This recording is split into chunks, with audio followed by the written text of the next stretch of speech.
যদি লক্ষ্য করছেন সিলেট বিমানবন্দরের যেই প্রধান রাস্তাটি আছে, আসলে যেই রাস্তা দিয়ে সাধারণত ফরেনার বলি বা আমাদের দেশের রেমিটেন্স যোদ্ধারা যারা নিয়মিত আসেন এবং নিয়মিত তাদের পদার্পণে বা পদচারণায় মুখর থাকে স্বাভাবিকভাবেই। এবং বর্তমান যে পরিস্থিতি, দর্শক, সিলেট বিমানবন্দরের কয়েক স্তরের নিরাপত্তা বেষ্টনীতে কিন্তু কঠোরভাবে এটি নিয়ন্ত্রণ করা হচ্ছে। আপনারা যেটি দেখতে পাচ্ছেন, বিজিবি, আইন শৃঙ্খলা বাহিনী যেরকম আর্মি আছে, ঠিক তেমনি ভাবে গোয়েন্দা বিভাগের কর্মকর্তারা সাদা পোশাকে কিন্তু কর্মরত আছেন এবং গুরুত্বপূর্ণ বিভিন্ন স্থান থেকে দায়িত্ব পালন করে যাচ্ছেন। এবং বর্তমান যে পরিস্থিতি, আমরা যতটুকু যা জানতে পেরেছি দর্শক, এই মুহূর্তে তারেক রহমান দেশে এসেছেন প্রায় কয়েক ঘন্টা হয়ে গিয়েছে এবং কিছুক্ষণের মধ্যেই প্রায় 40 to 1 আওয়ারের মধ্যে উনি কিন্তু আবার নতুন আরেকটি ফ্লাইটে আবার ঢাকায় রওনা হবেন। তো সবকিছু মিলিয়ে দর্শক, আমরা যেটি জানাতে চাচ্ছিলাম, বর্তমানে যে আসলে তারেক রহমান যে একজন নেতা, একজন রাষ্ট্রনায়ক বলছিলেন,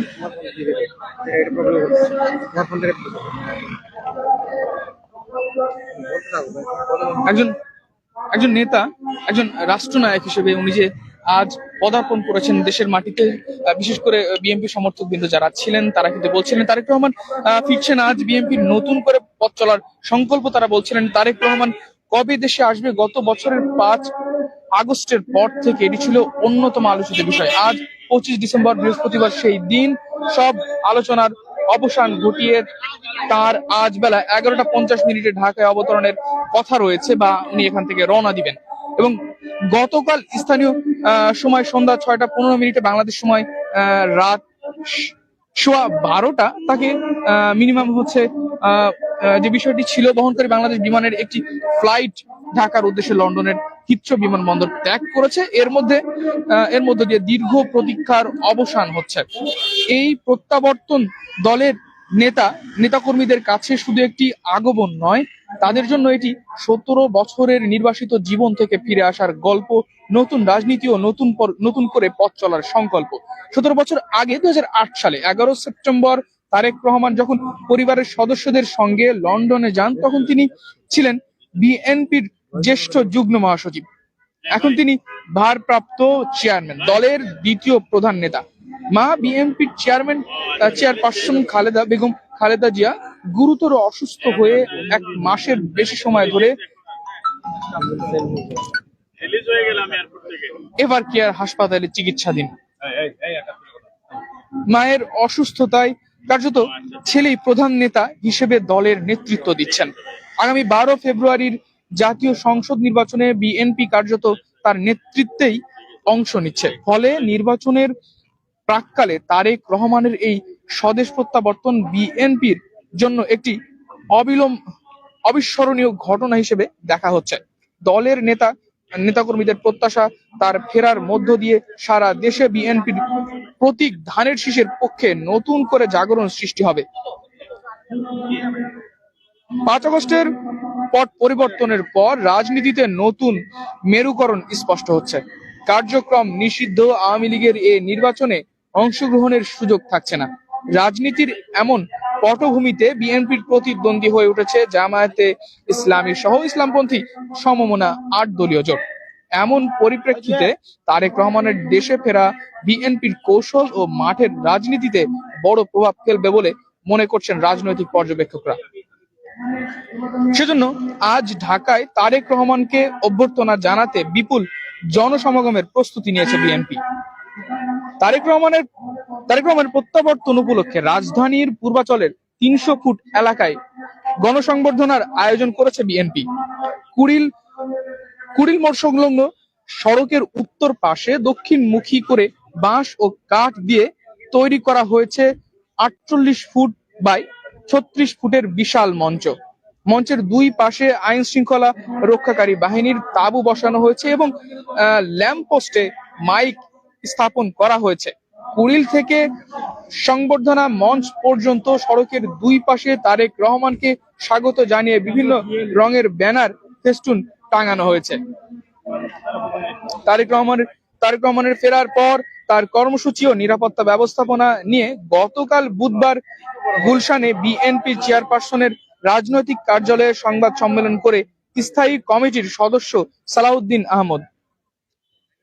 সংবাদ সম্মেলনে সালাউদ্দিন আহমদ জানান, বিমান বাংলাদেশ এয়ারলাইন্সের নিয়মিত ফ্লাইট বাংলাদেশ সময় মধ্যরাতে লন্ডন হিথ্রো বিমানবন্দর থেকে রওনা হয়ে সিলেট যাত্রা বিরতির পর বেলা 11:50 হযরত শাহজালাল আন্তর্জাতিক বিমানবন্দরে পৌঁছাবেন বা উনি কিছুক্ষণের মধ্যে রওনা দিবেন এবং বিমানবন্দরের রেড জোনে তাকে অভ্যর্থনা জানাবেন দলের স্থায়ী কমিটির সদস্যরা। বিমানবন্দর থেকে তিনি সরাসরি 300 ফুট সড়কে বিএনপি আয়োজিত সংক্ষিপ্ত গণসংবর্ধনা সমাবেশে যোগ দেবেন। ওই সমাবেশে শুধু তারেক রহমানই বক্তব্য দেবেন। সমাবেশ শেষে তিনি এভার কেয়ার হাসপাতালে গিয়ে তার মা বিএনপি চেয়ারপারসন বেগম খালেদা জিয়ার সঙ্গে সাক্ষাৎ করবেন। সেখানে থেকে তিনি যাবেন গুলশান এভিনিউর 196 নম্বর বাসায়, যে বাসায় তিনি থাকবেন। এবং বর্তমানে যে পরিস্থিতি, বিশেষ করে দর্শক সিলেট আন্তর্জাতিক বিমানবন্দর, সেটি আমরা সরাসরি লাইভে সংযুক্ত হওয়ার মাধ্যমে আপনাদের সামনে বা আপনাদের সাথে তুলে ধরার চেষ্টা করছি বা আলোচনা করছি এক কথায়। এবং আমরা যতটুকু যা দেখেছি, এমনকি মিডিয়া কর্মীদেরকেও আসলে একটু হলেও সামনের দিকে যাওয়ার কোনো সুযোগ নেই।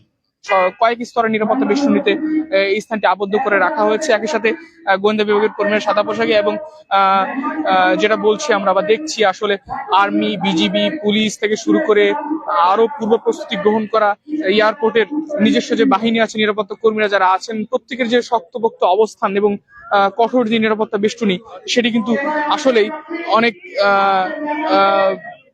বলা চলে যে দুর্ভেদ্য বা অনেকটাই হচ্ছে পরিস্থিতি এখানে যেটা আছে, অনেকটা সংরক্ষিত এলাকা। আসলে সবকিছু মিলে দর্শক, আমরা সর্বশেষ সিলেট আন্তর্জাতিক বিমানবন্দর থেকে যতটুকু যা জানানোর চেষ্টা করেছি।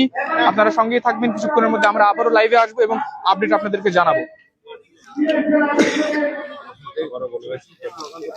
আমাদের হচ্ছে না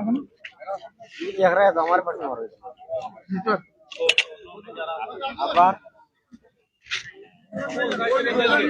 তোমার মোবাইল দি বারবার কই দাও, তোমার মোবাইল কার কাছে? আমার মোবাইল দেখুন, লাগাইতে হবে। তুমি চলে যাও, আমি আরেকজন হেল্প নিচ্ছি। আসলে এখন খাওয়া দাওয়া করে না, আমি আসবো।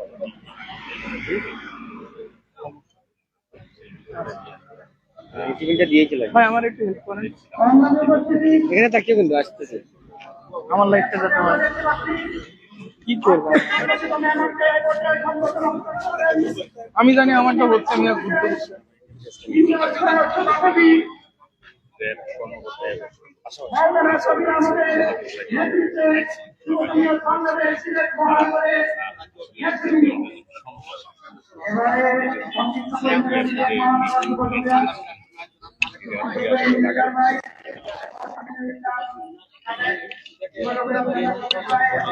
এই ছেলেটা কি করছে?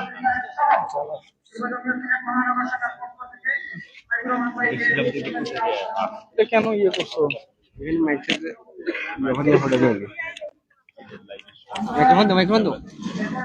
মাইক্রোফোনের ভিতরে আছে, ইয়ে কই ক্লিপ দাও। ক্লিপও আছে।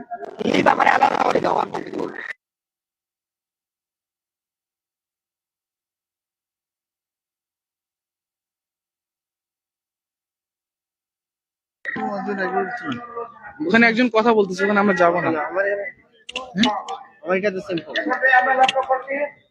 ভাই, আমার একটু হটস্পট দেন তো, হচ্ছে না হটস্পট।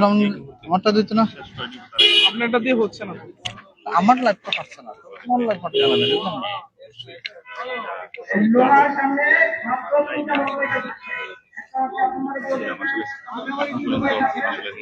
চাদরে দেখে রেখেছে আসলে।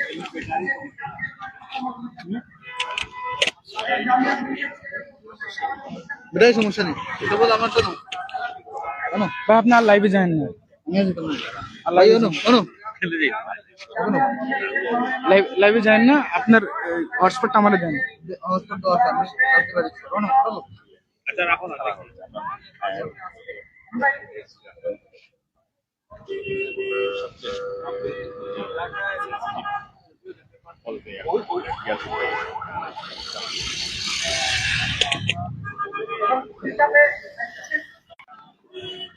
সেটা দেখানোর চেষ্টা করছি সবাই।